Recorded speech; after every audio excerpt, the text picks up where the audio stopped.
الحمد للہ وکفی وسلام علی عباده الذین اصطفی اما بعد۔ اللہ تعالی نے جن اقوام کا تذکرہ فرمایا ان میں سے عاد اور ثمود کا تذکرہ ہو رہا تھا، اور قوم ثمود کی طرف حضرت صالح علیہ السلام کو مبعوث کیا گیا، اور قرآن نے اس قوم کا جو جرم بیان کیا ہے صرف ایک لفظ استعمال فرمایا ہے کہ فرحین۔ فرحین کا مطلب یہ ہے کہ یہ لوگ بغیر ضرورت کے، بغیر کسی وجہ کے، بغیر کسی حاجت کے خوشحالی کے سامان تیار کرتے تھے، اور قرآن اسے جرم قرار دیتا ہے کہ دولت کی نامنصفانہ تقسیم معاشرے میں اتنی عام ہو جائے کہ ایک طرف تو وہ طبقہ پیدا ہو جو اپنے لیے محلات کی تعمیر کرتا ہے، اور دوسری طرف اسی قوم، اسی شہر، اسی زمانے میں لوگ روٹی کھانے کے محتاج ہو جائیں۔ مکان ایک آدمی نے اپنے لیے بنا لیا، اپنی اولاد کے لیے مکانات کا بندوبست کر دیا، اس نے سوچا کہ جب شادی ہوگی تو خام خواہ بچے، ساس اور بہو کا جھگڑا اور داماد کا جھگڑا اور ان چیزوں کی بجائے میں اپنے بچوں کو ایک الگ مکان دے دوں، ایک الگ پلاٹ دے دوں کہ بیٹے اس میں زندگی بسر کیجئے اور محفوظ رہوں غیبت سے، چغلی سے، لڑائی سے، معاشرتی فسادات سے، بالکل ٹھیک اور بہتر اور ثواب کا کام۔ لیکن ایک آدمی اتنا تعیش اختیار کر لے کہ روز کراچی جانا ہوتا ہے، لہذا وہاں ایک کوٹھی بنا دو، لاہور ایک کوٹھی بنا دو، اسلام آباد میں 2-4 کوٹھیاں بنا لو، اور فلاں جگہ بھی ایک پلاٹ خرید لو، اور موسم گرما گزارنے کے لیے مری جانا ہے وہاں بھی ایک مکان خرید لو، اور جب سردی شدت سے پڑے تو اس کے لیے کراچی ایک مکان خرید لو۔ یہ سب کی سب چیزیں ایسی ہیں کہ معاشرے میں ایک طبقہ اسے افورڈ کرتا ہے، بظاہر ترقی کرتا ہے، لیکن دوسری طرف دیوالیہ نکل جاتا ہے۔ اللہ فرماتے ہیں اس قوم کا سب سے بڑا جرم شرک کے بعد یہ تھا کہ فرحین بغیر کسی وجہ کے محلات تعمیر کرتے، اور ان کے نبی نے انہیں سمجھایا، اور انہوں نے کہا کہ اللہ کی یہ جتنی بھی نعمتیں تمہیں ملی ہیں بغیر وجہ کے انہیں استعمال نہ کرو۔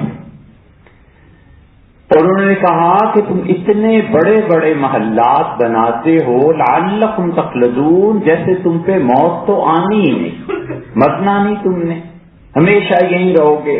اتنی بڑی بلڈنگز اور عمارتیں، اور یہ بات اچھی طرح شریعت کا مزاج سمجھ لینا چاہیے کہ شریعت ہر آدمی کو یہ تلقین کرتی ہے، ہماری بھی اور پچھلے انبیاء علیہ السلام کی شرائع بھی، کہ جتنے قدرتی اسباب اور وسائل ہیں آدمی اپنے اختیار اور حق سے زیادہ استعمال نہ کرے۔ پھر سننا چاہیے کہ جتنے قدرتی وسائل ہیں، اللہ نے جو نعمت جس ملک کو دی ہے، اللہ نے یہ ضروری قرار دیا ہے لوگوں پہ کہ وہ اپنے حق اور اختیار سے زیادہ استعمال نہ کریں۔ منع کیا گیا کہ جب نہا لو اور نہانے کے بعد کوئی ایسی چیز پیش نہیں آئی جس سے وضو ٹوٹ جائے تو نہانے کے بعد دوبارہ وضو کرنا یہ صرف نہانے کے بعد وضو کرنا گناہ ہے، مکروہ۔ وجہ اس کی یہ ہے کہ پانی کا استعمال کیوں ضائع کر رہا ہے؟ جب نہا گیا ہے، وضو ہو گیا ہے، تو اب دوبارہ وضو کرنے کی کیا ضرورت پیش آئی ہے؟ جب تک کہ اس پہلے وضو اور غسل سے کوئی عبادت نہ کر لے، کیونکہ پانی کا ضیاع ہوگا۔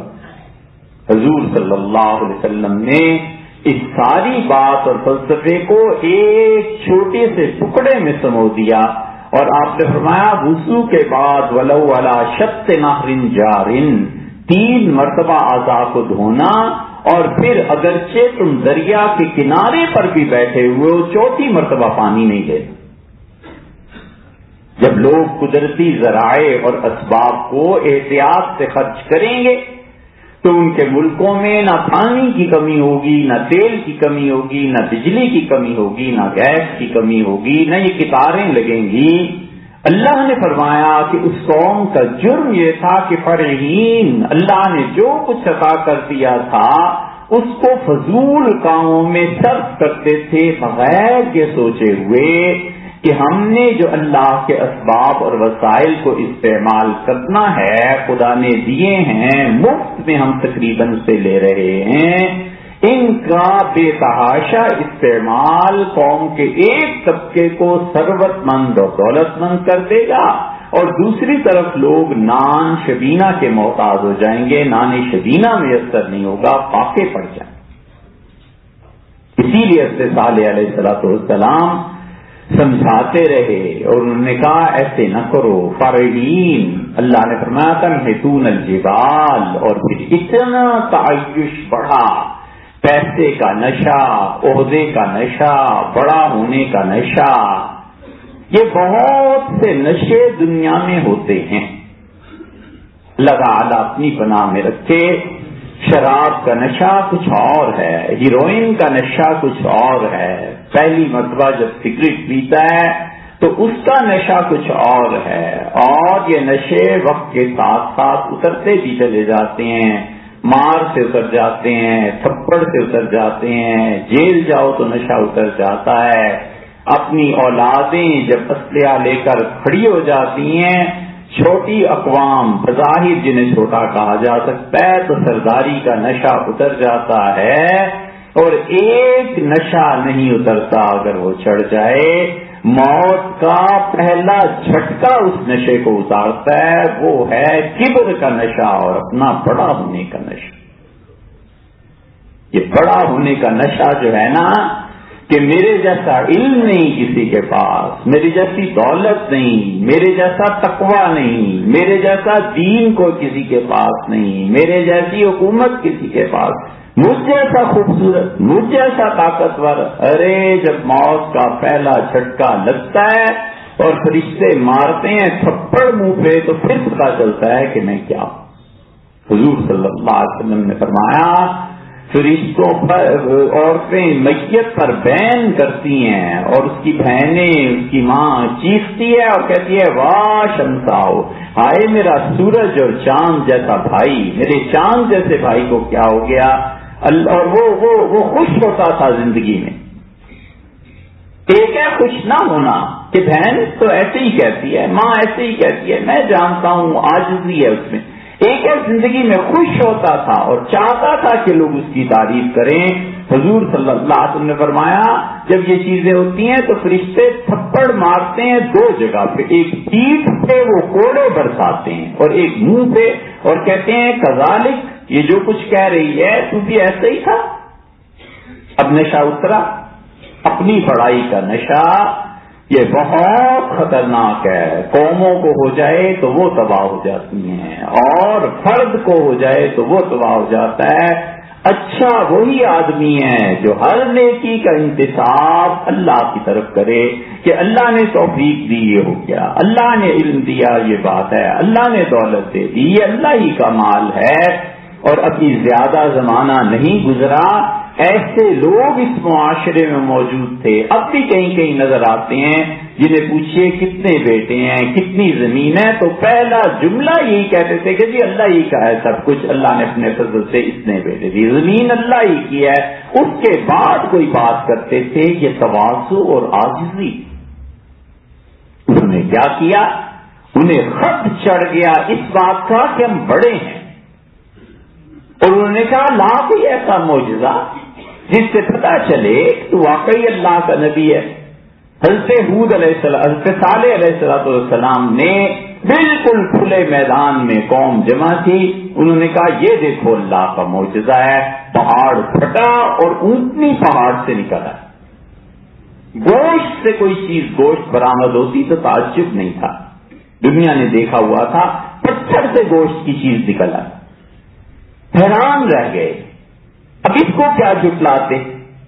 خدا ہر آدمی کو پہلے عقل سے ہی سمجھاتا ہے، وہ کہتا ہے نہ جاؤ جہنم میں، نہ زمین پہ فساد مچاؤ، نہ میری مخلوق کو تنگ کرو، اور اللہ اتنا مہربان ہے کہ وہ کہتا ہے اچھا عقل سے نہیں سمجھتے نا، ٹھیک ہے تو ہم ایک ایسی چیز دے دیتے ہیں جو تمہاری عقل سے بھی بالا ہے، اب تو مان جاؤ کہ خدا ہے۔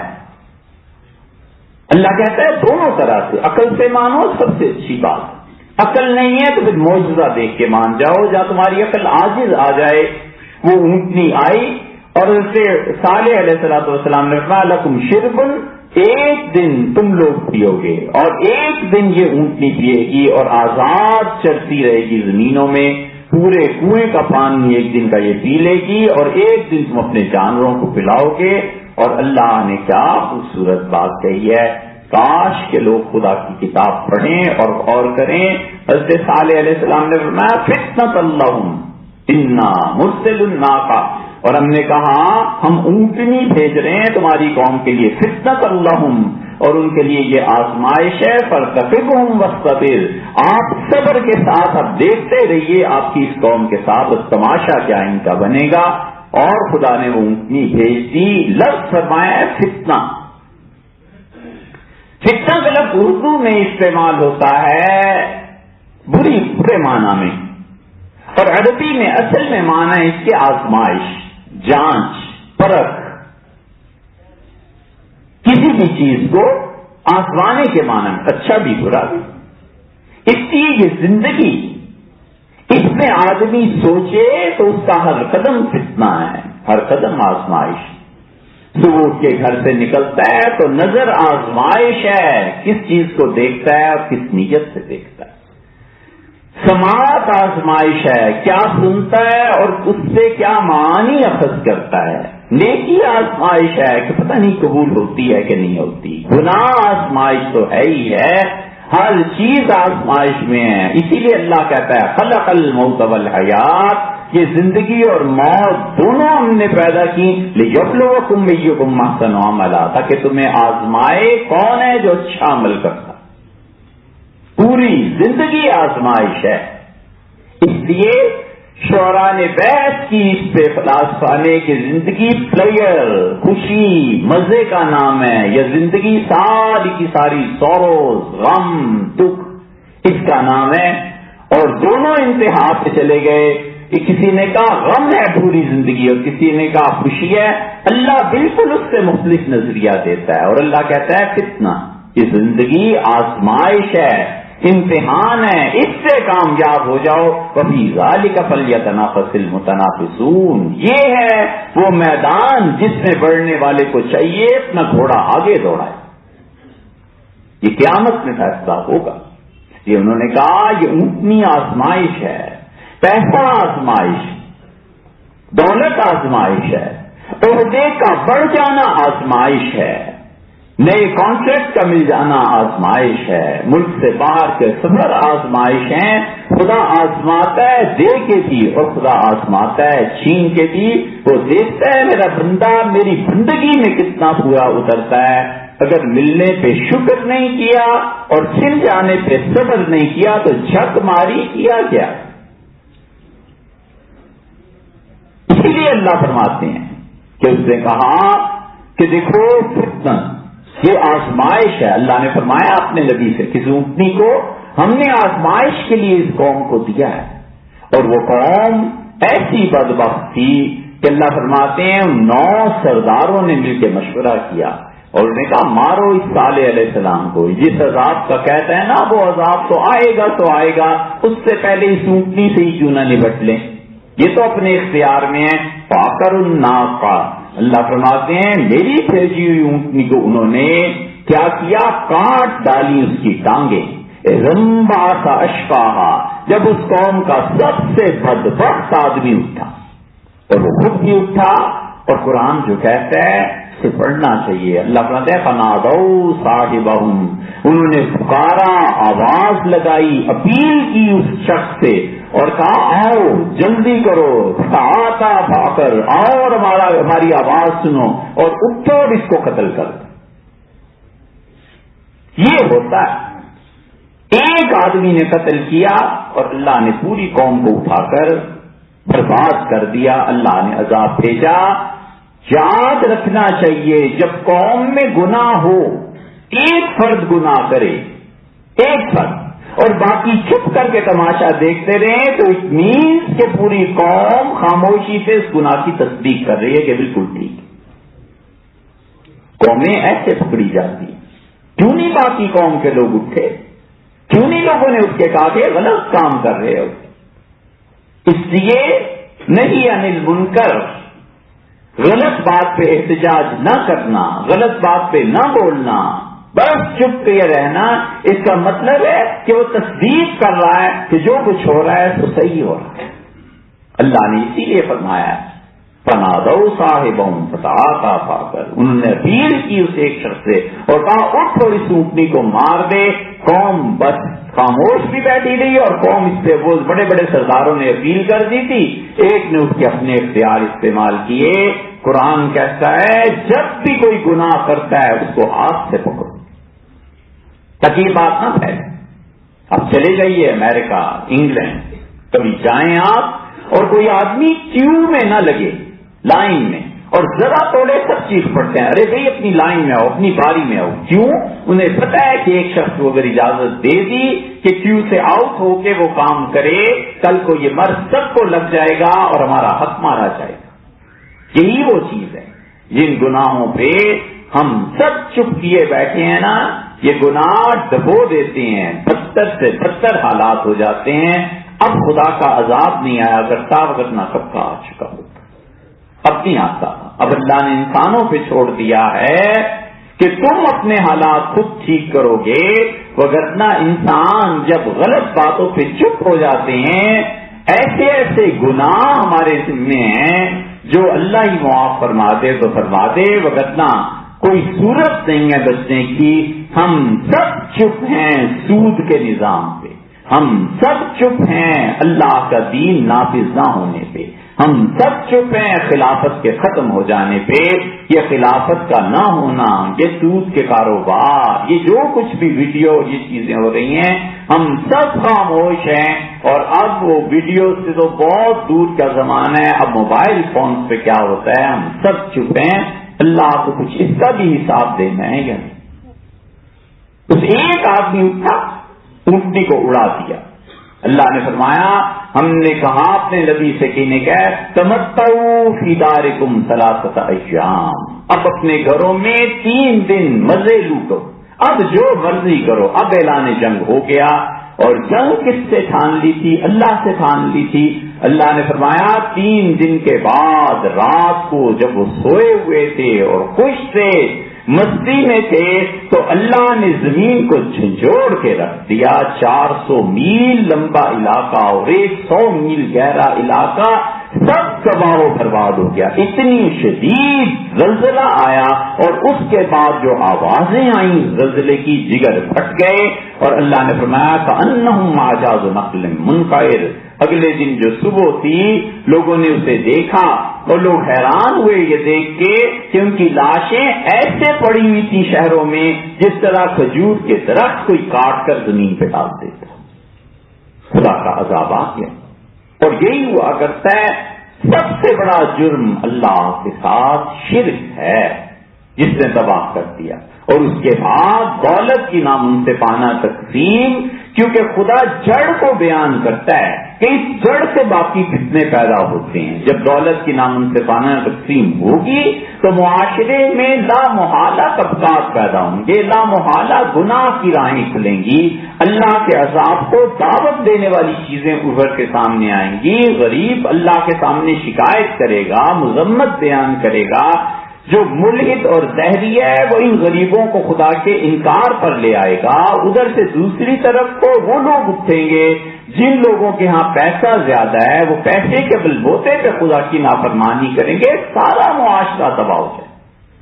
اسی لیے خدا زور دیتا ہے اپنی توحید پہ، اور اللہ کہتا ہے مجھے ایک مانو جو تمام نیکیوں کی جڑ ہے.